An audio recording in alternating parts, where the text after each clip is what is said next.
Hello and welcome to the panel today that we are talking about the future of college sports, specifically about NIL, name, image, and likeness. Welcome today. Thanks so much for coming. Thank you so much to YTexas for hosting our panel. Thank you all of you for coming and participating in this great summit today. You know, we're standing here in this incredible, beautiful facility that the Jones family invested and built here in Arlington. And, you know, you look around and you think, wow, we're on a football field and we're, you know, where they play football on Sundays. But really, if you look around, this is a business, right? This is a business. And so today we're going to really focus on the intersection of sports and business, especially when it comes to NIL. So that's what we're going to be talking about today. I've got three amazing panelists here. My name is Lorie Medina, if I didn't say. Sometimes I forget. Lorie Medina, and I have my own consulting company, MedinaUSA, but I'm so honored to have these three panelists. I have Chris Gronkowski, I have London Austin-Roark, and I have Tom Burnett. Chris, I really want to focus on you and kind of, you know, you were able to have this incredible college career playing sports and then in professional football. But, you know, when you were playing, they didn't have NIL. That didn't exist. So my question to you is, what would have been the difference to you if NIL would have existed? How would that have changed things financially for you at all, or a support standpoint? Yeah, I didn't have NIL, so I didn't have an opportunity to really make any outside money in college. So it was tough. Lived off our scholarship checks. We split houses. You know, you were splitting a 30-pack with your other teammates on a weekend, and that's how you're getting through. I actually was playing a lot of online poker to get money as well. So in the summer, you were allowed to work, but actually in season, you weren't allowed to. So I had to live off of what I had. Some players did get Pell Grants. Unfortunately, I couldn't get one because of my parents' status. So my parents gave us absolutely no money, though. So I don't know how that really worked out. But NIL's tough. You know, a lot of the really good players are going to get it. The players that aren't as good, it's still going to be a struggle to get an NIL deal. But you do have opportunities now to become something bigger than just a player on the field as well. So post-football season or career, I did build a following on social media, TikTok, Instagram. And, you know, if I was able to do that in college, I would have made really good money NIL-wise. But at the same time, that also is work. It is a distraction. It is taken away from an already insanely busy schedule as a student athlete. I mean, it's one of those things that I did where I look back on it and I said, I don't think I could ever go through what I did in college again. I mean, it's a schedule where all day, every day, there is something booked. And if it's not booked, if you're not going to study hall or class or to practice or workouts or you know, mandatory you know, breakfast, you're studying. And you're trying to then you know, get the best grades that you can as well. So it is an all-out grind. And then to add on top of that, a social media, you know, really career. It's not easy to have a social media following. It does take a lot of work to make videos, to edit them, to do the creative. Someone that's an influencer for a living, that's a really tough job. I know people see it and they think it's really easy, but if you try to do it and you try to create something new and really build an engaging audience and do that every day, it's a lot of work. So NIL's, I mean, it's great. I still think it's tough for a lot of players to take advantage of it at this time. Yeah, no, that's really great. And I know next time I go to Vegas, I'll bring you, because you were the poker player, right? I was. Online poker in class, I would have a crowd watching as well behind me. That's awesome. There's a major distraction. That is awesome. Tom, so you've spent decades supporting student athletes in all capacities, and so you've really seen these kids, you know, as Chris described, how they're really pushing hard through their studies, through their sports, through their training, keeping everything up, and you've been with these kids. So what do you see the impact of NIL on these kids directly? Well, it's a great question. I would say that certainly it's another way to support student athletes, that certainly didn't exist when Chris played in previous generations as well. But obviously, we're a couple of years into it now. This is year 3. So NIL is there to support and really provide for the student athlete what any other college student could do on their own. I was a newspaper sports editor when I was in college. I got paid for that. And no one had a problem with it. I certainly didn't have a problem with it because it was money in my pocket. But the NCAA has restricted that for so long. And now, since we've opened that up, there's an opportunity here. But I think Chris touches on the demands of the student athlete are tremendous. And I know London will share some of that with us as well. It's going to be tough, but there's an opportunity here. And I think if we can find the best route through that opportunity, that will be beneficial, obviously, to the entire college enterprise. And so why were you compelled to really start Lonestar NIL? Yeah. I would tell you I was a little bit reluctant early on. But it was something that, as I was sharing my new consulting company with others in the college field, they were asking me about NIL. Almost every call, every meeting. And you finally get to a point where, well, maybe people need help with this. And I said in my consulting business, I'm going to try to help my friends and colleagues that I've worked with for a long time. And you kind of came around to NIL might be a pathway to do that. Now, we've come up with a very different idea in that space that's somewhat different than the other collectives. But, we feel good about it and have a promising future, we believe. Excellent. That's excellent. Chris, you've managed to do something that not many former pro athletes have been able to do. As I mentioned, Tom and I in London, we're around Frisco, and that's a big home of former professional athletes live there, and from every sport. And I hear often about the difficulty of transitioning from professional sports into the private sector. And so you've been able to do that very well. And so my question is, how were you able to do that? What was your inspiration? What were your mentors? Did someone advise you? Where did your ideas come from? How did you do this? The former poker player. Yeah. The transition is hard. I mean, it's something that you've done your whole life. You identify as being an athlete, and all of a sudden that's gone. For me, I didn't think I'd really get past college, so my identity wasn't as tied into it, but I always had a plan B. I actually got an accounting degree. I thought I would do different types of accounting things with the NFL, actually with ex-NFL players or current NFL players, because a lot of these guys didn't even file taxes because they've never done it before. It's their first job. They felt like they didn't have to. It was crazy. It was kind of the wild, wild west with guys in taxes, and really no one was advising them. So I saw an opportunity there, and my wife, my third year, third different city, decided to get a job from home. She wanted to work from home, so she started an online business, and it started to take off, started to do really well. And I was in between contracts after my third year. I started working with her and realized there's a massive opportunity there. So I started going all in on that, started putting some of my NFL money towards it, and pretty soon we were making more with her business than my NFL career was making. So for me, the transition was kind of lucky. I tell people all the time, like, stay busy. Stay busy. That's the easiest way to do it.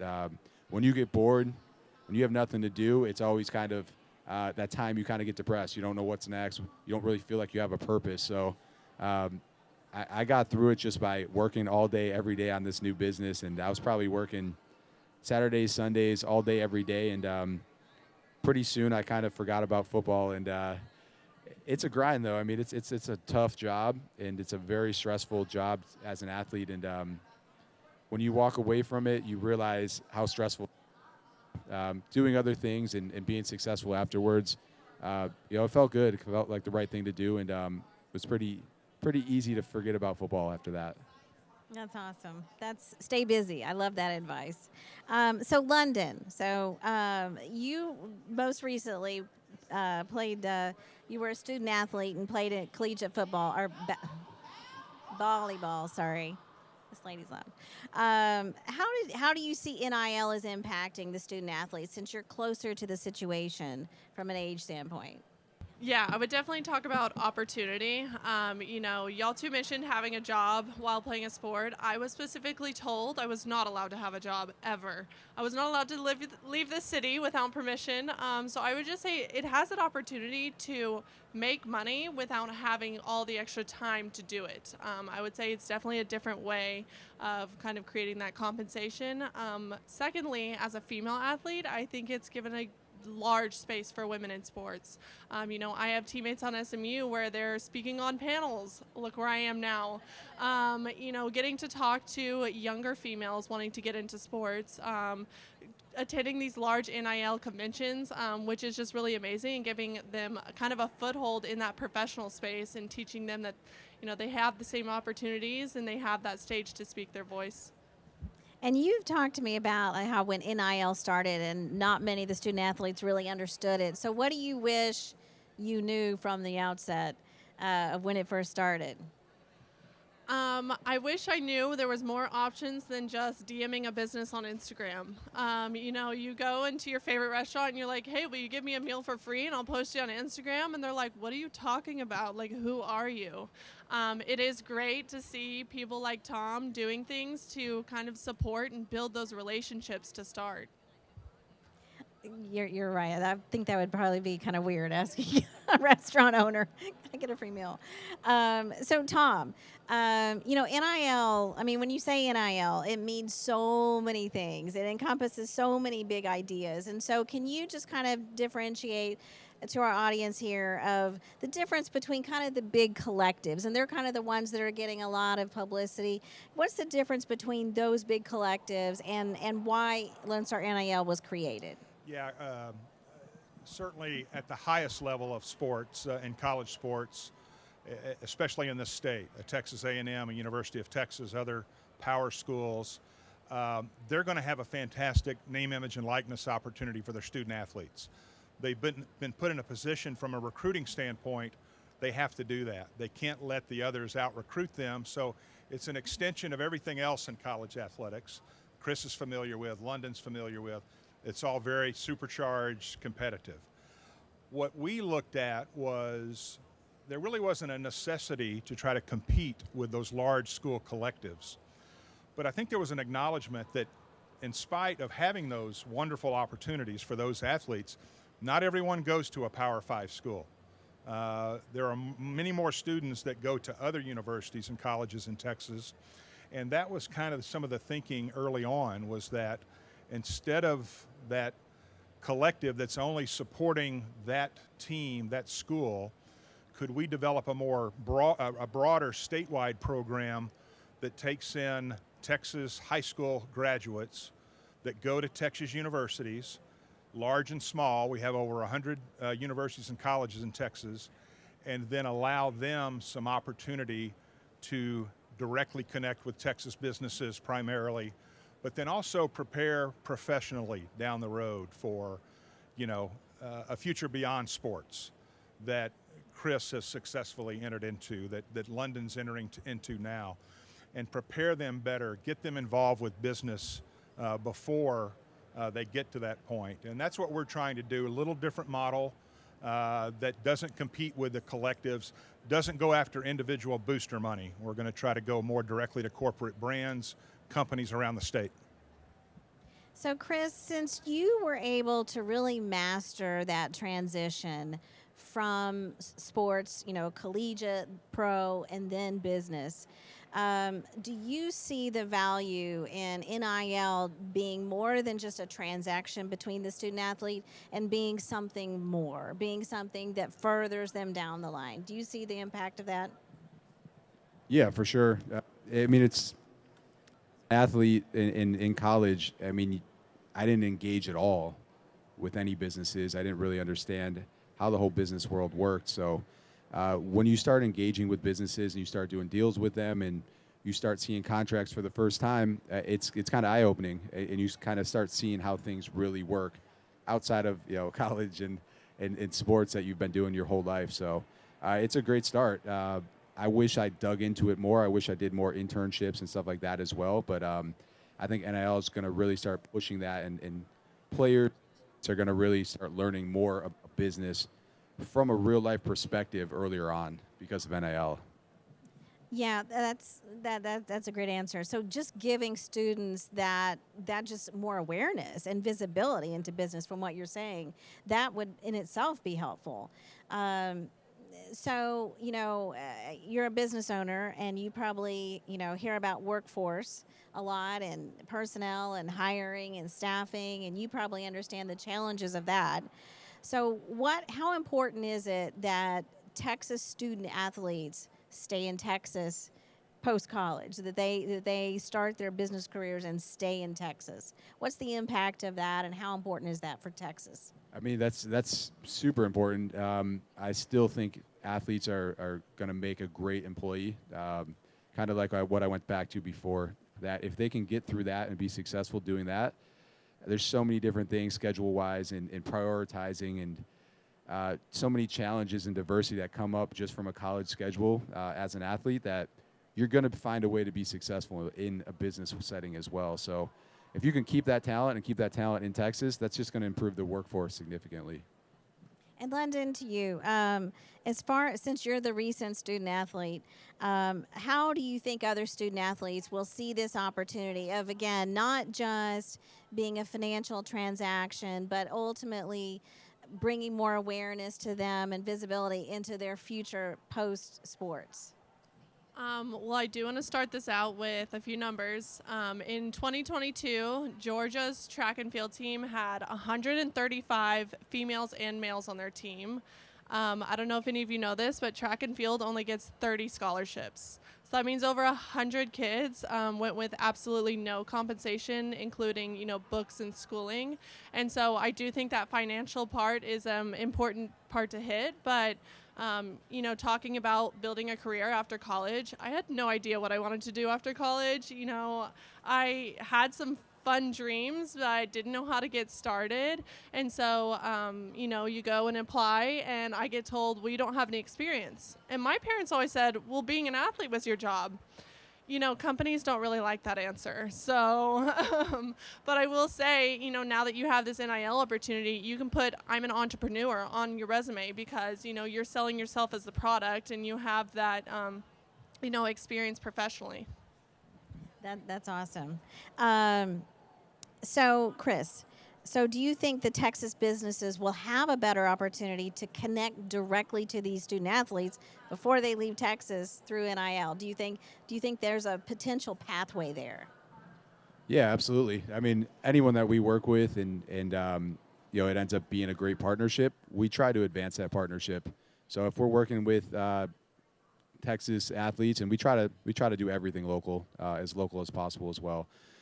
If we're working with them, if they're doing a great job, if they're responsive, if they continuously provide us with quality content or whatever we're asking for, that's someone that we're going to try to go back to every time over and over. And if they graduate and there's an opportunity and they want to work with us still, we would definitely look to hire them as well.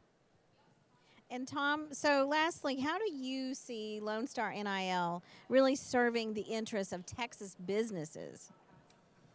Well, going back to my background as a conference commissioner for a long time, you are always thinking about not only the current competitive success, academic success of your student athletes, but you are also thinking about their lifelong opportunities.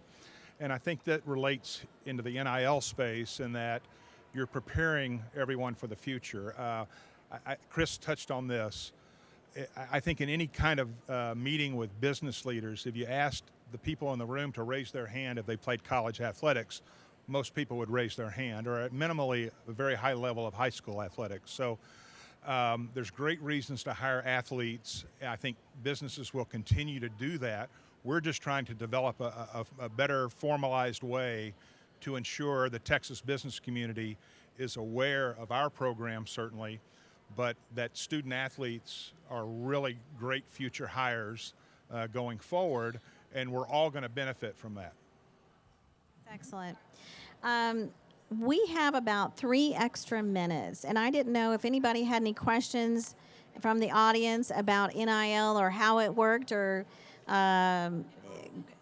Chris's ice shaker, or or anything. Anybody have any questions? We've got about 3 minutes, and we're going to close it up. Anybody? guys have spoken about this, the opportunities being that. Can you touch a little bit about, some of the, I guess, dangers, right? Essentially, you're empowering student athletes that may not have the maturity level of having actually that audience, engaging with that audience. The biggest thing right now is like the transfer portal. So these players are using it kind of as almost like a ransom. If you don't give me an NIL deal, I'm going to jump in the portal. And it's just, you see guys just transferring like crazy. Whereas when I played, you've transferred, you sat out a year, but you also didn't have to worry about transferring or having your best players, your starting quarterback, transferred to another program because there's $1 million NIL deal waiting for them. So that's tough. I mean, I think that's a problem that they're going to have to solve at some point here. Just because as a fan and even as a player, I mean, you don't want to see your star quarterback have one good year and then be gone the next year.